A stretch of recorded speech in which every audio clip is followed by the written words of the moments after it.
Baik, selamat siang Pak Wayan. Selamat sore, nih. Oke, selamat sore. Mohon maaf mengganggu waktunya dan izin untuk hari ini yang mau melakukan wawancara Pak, terkait dengan tugas Tiang di CGP.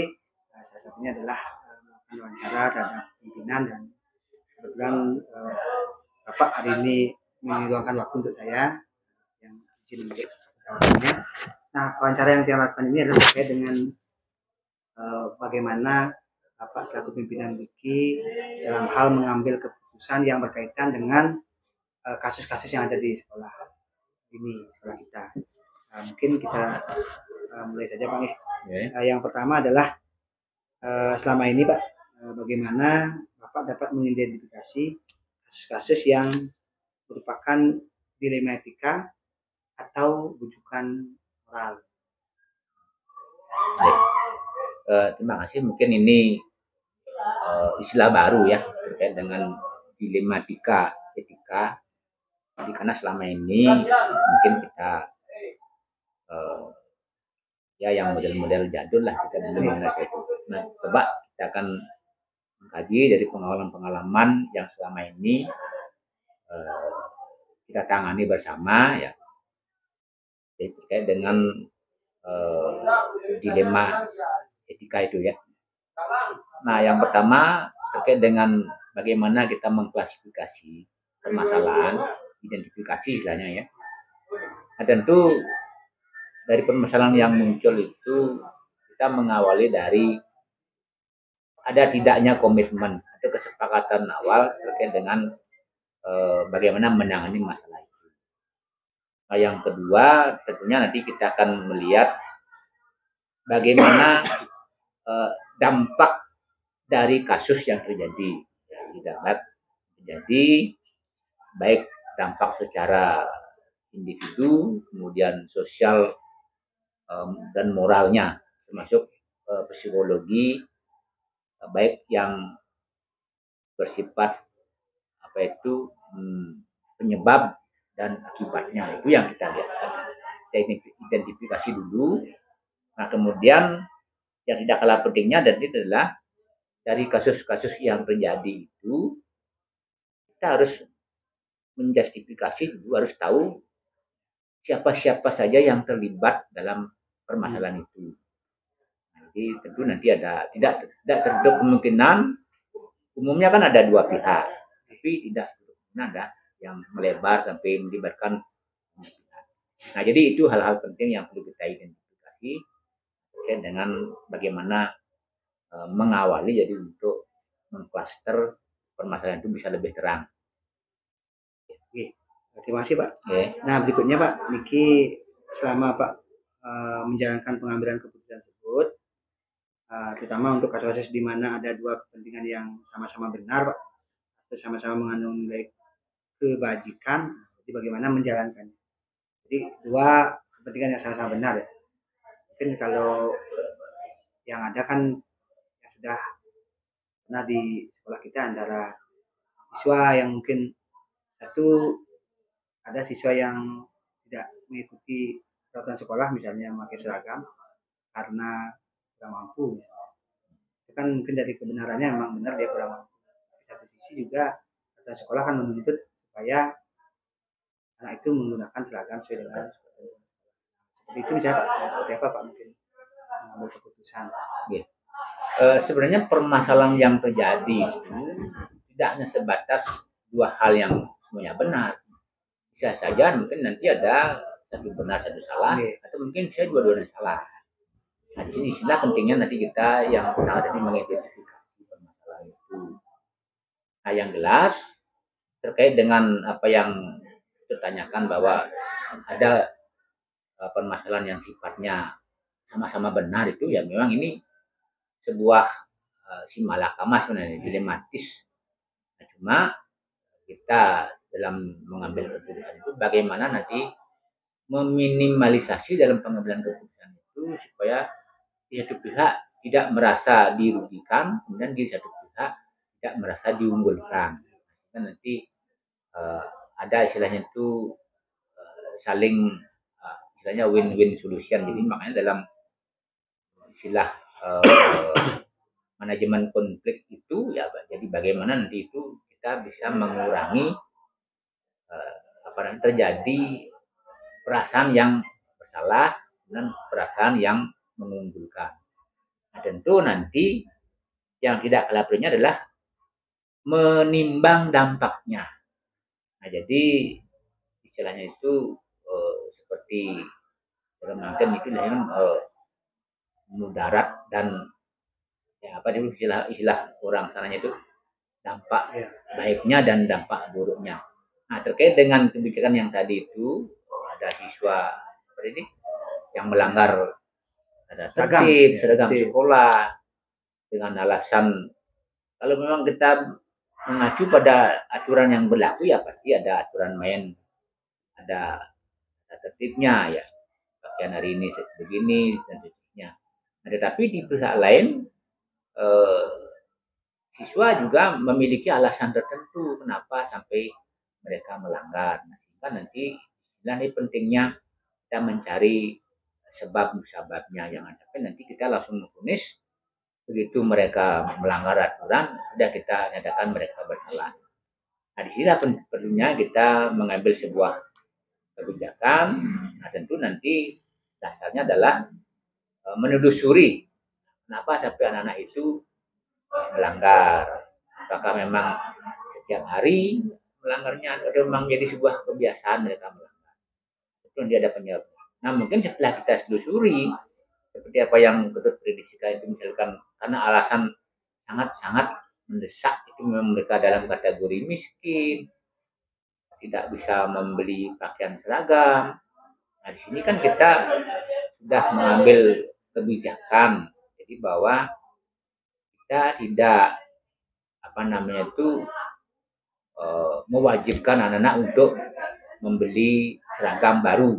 Nah, sepanjang mereka bisa mengikuti, apakah mereka berusaha untuk minta dari kakaknya atau misalnya siapa, yang penting mereka menggunakan pakaian yang layak pakai. Jadi kita bisa mungkin carikan solusi semacam itu, sehingga nanti mereka bisa mengikuti aturan yang sesuai dengan teman-temannya, tidak merasa melanggar. Baik, terima kasih Pak. Jadi sangat luar biasa nih, jadi apa yang Bapak putuskan ya pada kasus-kasus seperti itu memang relevan sekali ya untuk keadaan anak kita yang mungkin ya dari segi kemampuan keluarganya untuk mengikuti ya apa yang menjadi regulasi sekolah kita, tapi dengan kebijakan itu tentunya akan berdampak positif bagi mereka. Ya, nah, jadi artinya begini, tidak semua pelanggaran nanti kita kategorikan memang mereka melanggar, tapi kan kita cari penyebabnya. Sehingga nanti kalau memang penyebabnya masuk akal, bagaimana kita punya hati, punya rasa jadi terhadap siswa yang bersangkutan. Kita punya kewajiban nanti untuk bisa apakah mencarikan donaturnya, siapa tahu nanti ada yang bisa membelikan. Dan kebetulan juga kita di program OSIS juga ada pengumpulan ya baju-baju layak pakai lah jadi untuk seragam jadi kelasnya bagi yang tidak mampu. Itu salah satu solusi. Nah, sehingga nanti dengan model begitu siswa terfasilitasi lah dia lagi akan menimbulkan melakukan pelanggaran yang rutin. Baik. Nah, untuk berikutnya Pak, selama menjalankan atau pengambilan keputusan tersebut, mungkin ada langkah-langkah tertentu seperti apa yang selama ini Bapak lakukan untuk langkah pengambilan keputusan tersebut. Oke. Langkah-langkah, kalaupun nanti ini bukan merupakan protap ya, ini kan tergantung lihat dari kedalaman permasalahannya, jadi keluasan. Kalau masalah kecil kan perlu langkah-langkah yang rumit. Nah, cuma yang jelas langkah-langkah yang paling umum kita lakukan pasti adalah itu jelas mengidentifikasi permasalahan itu. Kemudian dalam permasalahan itu siapa-siapa saja yang terlibat, apakah melibatkan 1-2 orang atau 1 orang dengan pihak yang lain, sehingga nanti itu akan menjadi dasar dan membuat keputusan sehingga tidak ada yang merasa dirugikan. Nah, yang kedua itu adalah kalah pedenya adalah mengetahui penyebab kenapa masalah itu terjadi. Karena kita yakin bahwa setiap permasalahan itu pasti ada penyebab pemicunya. Kemudian dari penyebab itulah nanti timbul akibat dampak. Jadi mungkin nanti berdampak pada dirinya sendiri, mungkin juga bisa berdampak bagi orang lain, termasuk sekolah, bahkan masyarakat, bahkan lembaga ini. Itu yang. Nah, kemudian yang lain adalah mengenali nilai-nilai bila mana masalah yang timbul itu, apakah memang permasalahan yang itulah memang betul pelanggaran aturan atau sekedar kesalahan teknis sedikit saja. Nah, kemudian yang tidak kalah penting juga sama dengan tadi mengenali siapa-siapa yang terdampak dari akibat permasalahan itu. Di dampaknya itu kan sudah saya katakan tadi mungkin hanya berdampak pada siswa bersangkutan dan bisa jadi itu melibatkan orang tua, masyarakat, bahkan ada sekarang kan kelompoknya juga yang menjadi masalah yang perlu kita pertimbangkan dalam menentukan langkah-langkah sehingga nanti kita tidak salah dalam mengambil tindakan keputusannya. Baik Pak. Nah selanjutnya Pak, kita terkait dengan hal yang sama ini ya, sudah Bapak itu yang Bapak anggap efektif dalam pengambilan keputusan yang berkaitan dengan kasus dilema etika. Dilema etika yang maksudnya kan itu kasus yang sama-sama benar. Itu yang Bapak anggap efektif dan juga yang menjadi tantangannya Pak. Yang selama ini hampir tidak satu langkah yang menyebutkan efektif. Tetapi yang tidak kalah pentingnya itu adalah bagaimana mempertimbangkan dampak dari keputusan itu. Karena kita yakin bahwa akibat dari sebuah kebijakan, karena apalagi nanti sama-sama membawa nilai kebenaran. Nah, jadi kita akan menimbang dari keputusan itu bagaimana dampaknya terhadap yang berkonflik itu, karena sama-sama membawa kebenaran. Nah, di sini kita akan menimbang mana yang akan berdampak pada kebaikan yang lebih luas. Itu. Nah, jadi bukan berarti kita mengorbankan yang kecil, karena kita sudah meyakini bahwa dampak dari sebuah kebijakan, yang namanya kebijakan itu bisa melanggar aturan tapi tidak nabrak betul kebijakan, jadi kita nyimpen sedikit. Nah, tentu nanti ada hak-hak lain yang rampas. Nah, sepanjang nanti itu yang kita anggap itu keliru, itu tidak merasa bersalah betul, nah, sehingga nanti dampaknya sedikit kan. Nah, jadi istilahnya itu tidak kita mengalahkan dan kita tidak memenangkan, jadi artinya menang keduanya. Itu win-win solution. Nah, kemudian yang tidak terlihat adalah skopnya tadi, sejauh mana dampaknya, apakah sampai melibatkan masyarakat sekitar, lembaga. Nah, itu yang kita menjadikan pertimbangan.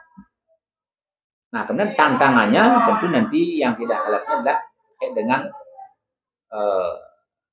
konflik of interest. Kadang-kadang kita sebagai pemegang kebijakan itu dalam memutuskan itu ada rasa bersalah, bakat ini.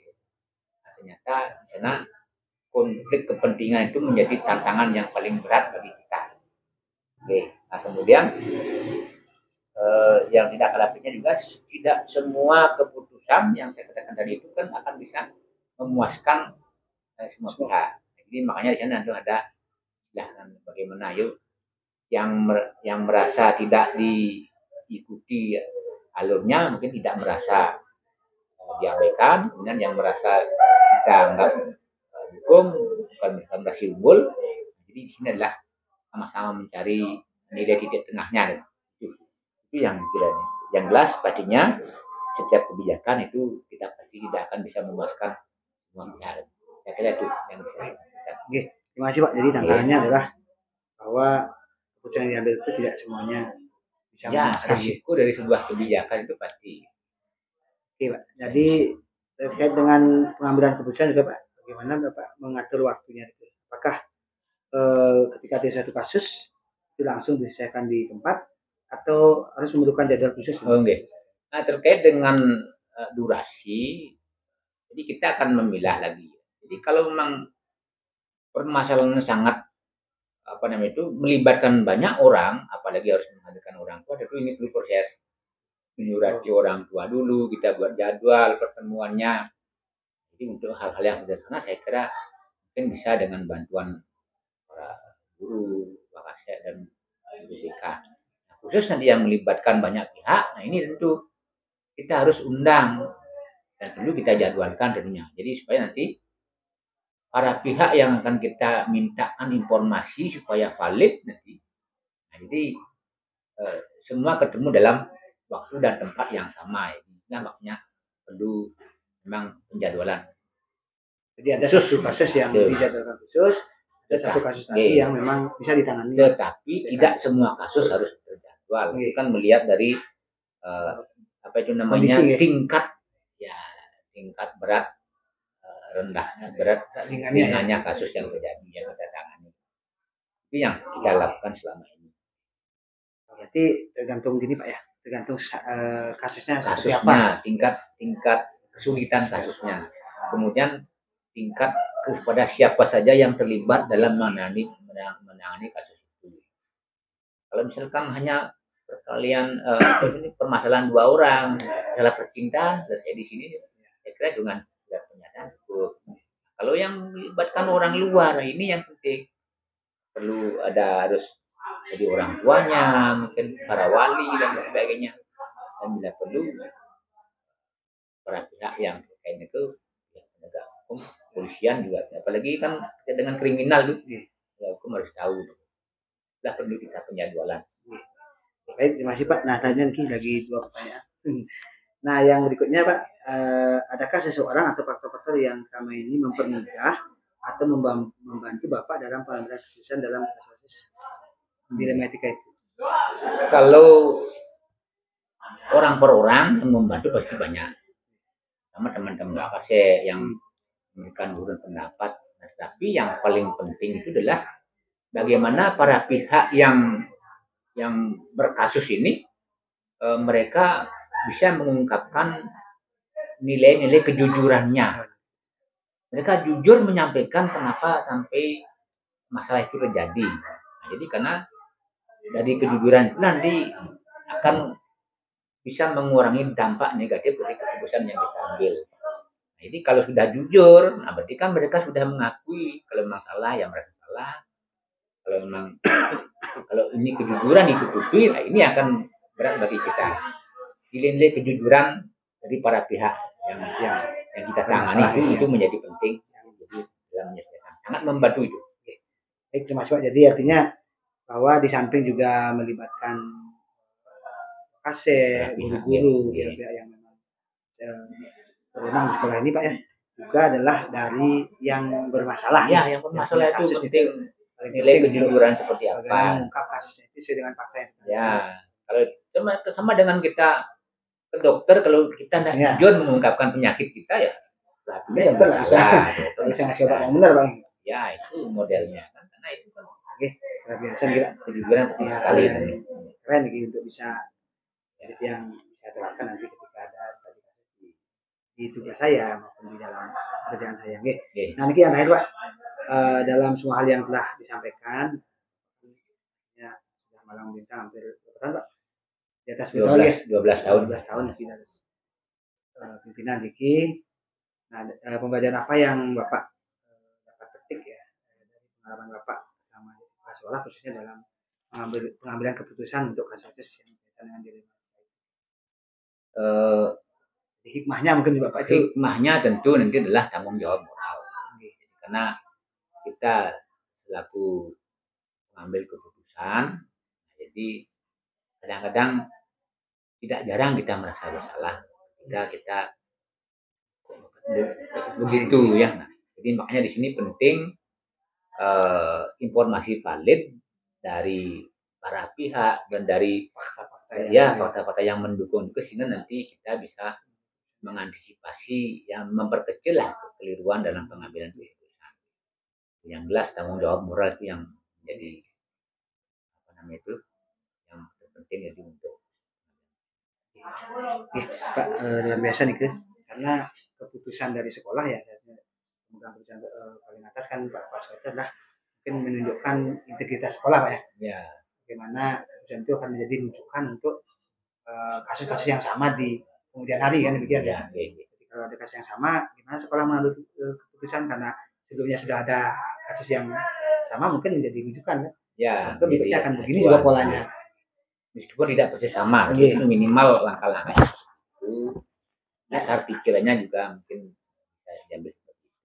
Baik, Pak, jadi luar biasa nih bincang-bincang dengan Bapak nih. Jadi banyak hal yang saya dapatkan Bapak selama menjadi sekolah ya, yang sudah lebih dari tahun. Satunya adalah terkait dengan pengambilan keputusan. Jadi kata saya ucapkan terima kasih atas waktu yang telah diberikan. Saya bisa ya mungkin mengambil ya pelajaran yang banyak nih untuk kedepannya. Oke, yang semua.